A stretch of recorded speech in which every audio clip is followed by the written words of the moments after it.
হিলি স্থলবন্দর দিয়ে বেড়েছে ভারত থেকে চাল আমদানি। বিস্তারিত জানাতে বন্দর থেকে যুক্ত হচ্ছেন রিপোর্টার শফিকুল ইসলাম। সরাসরি যাচ্ছি তার কাছে। শফিক, দেশের বাজারে চালের চাহিদা থাকায় হিলি স্থল বন্দর দিয়ে বাড়ছে ভারত থেকে চালের আমদানি।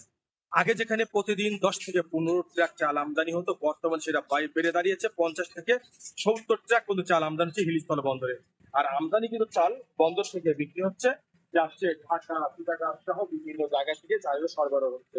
তা আমরা সকাল থেকে দেখেছি যে বিভিন্ন জায়গা থেকে যে পাইকারি ব্যবসায়ীরা তারা কিন্তু বন্দরে কিন্তু আসতে শুরু করেছে এবং চালের যে একটা চাহিদা সেই চালগুলো তারা তবে দামের বিষয়ে যদি আপনাকে বলি, এখন থেকে এক সপ্তাহ আগে প্রতি কেজি চাল 61 থেকে 62 টাকা চিকন জাতের সরু চাল দাম ছিল, সেটা বর্তমানে 1 টাকা কেজিতে 1 থেকে 1.5 টাকা বৃদ্ধি পেয়ে সেটা 62 থেকে 63 টাকা পর্যন্ত বিক্রি হতো, ব্যবসায়ীরা কিন্তু বলছেন। তবে দাম বাড়ার কারণ হিসেবে আমদানিকারকদের সাথে যতটুকু জেনেছে, আমদানিকারকরা বলছেন যে যেহেতু চাল বাজার থেকে চাল তাদের কিনতে হচ্ছে, বিভিন্ন জায়গা থেকে কেনার পর সে চালগুলো বিভিন্ন ডলারে তাদেরকে কিনতে হচ্ছে, চালের গুণগত মানের বিষয় আছে, যে কারণে 2-1 টাকা এটা চাল কম বেশি হয়ে থাকে। তাছাড়া তারা বলছেন যেহেতু চাহিদা পর্যাপ্ত রয়েছে, ভারতে পাইপলাইনে চাল দাঁড়িয়ে আছে, তো মোটামুটি রমজানের ভিতরে আরো প্রচুর পরিমাণ চাল আসবে এমনটা তারা বলছেন। তবে তবে সব থেকে যে চালগুলো বেশি আমদানি হচ্ছে সেগুলো হচ্ছে সম্পা কাটারি চিকন জাতের চালগুলো বেশি আমদানি হচ্ছে।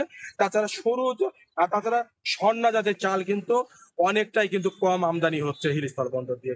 তবে চাল ছাড়া এই হিলিস্থল বন্দর দিয়ে তাছাড়া অন্যান্য পণ্য কিন্তু আমদানি হচ্ছে। তবে হিলিস্থল বন্দর থেকে চাল যেভাবে আমদানি হচ্ছে, তো ব্যবসায়ীরা বলছে তাতে কিন্তু দাম হয়তো সহনীয় পর্যায়ে থাকবে, দাম আর বাড়ার সম্ভাবনা নাই এতটুকু বলছেন। তবে স্থানীয় বাজারে যে চালের যে দাম, সেটা কিন্তু স্থানীয় বাজারে কিন্তু বন্দরে যে দাম বিক্রি হচ্ছে একইভাবে কিন্তু এই স্থানীয় আড়ত গুলোতে কিন্তু আমরা লক্ষ্য করেছি ঠিক একইভাবে চালের দাম বিক্রি হচ্ছে। তো হিলিস্থল বন্দর থেকে চাল আমদানি বাজানি এতটুকু ছিল আমার কাছে সর্বশেষ। সরাসরি যুক্ত ছিলাম হিলি স্থলবন্দর থেকে।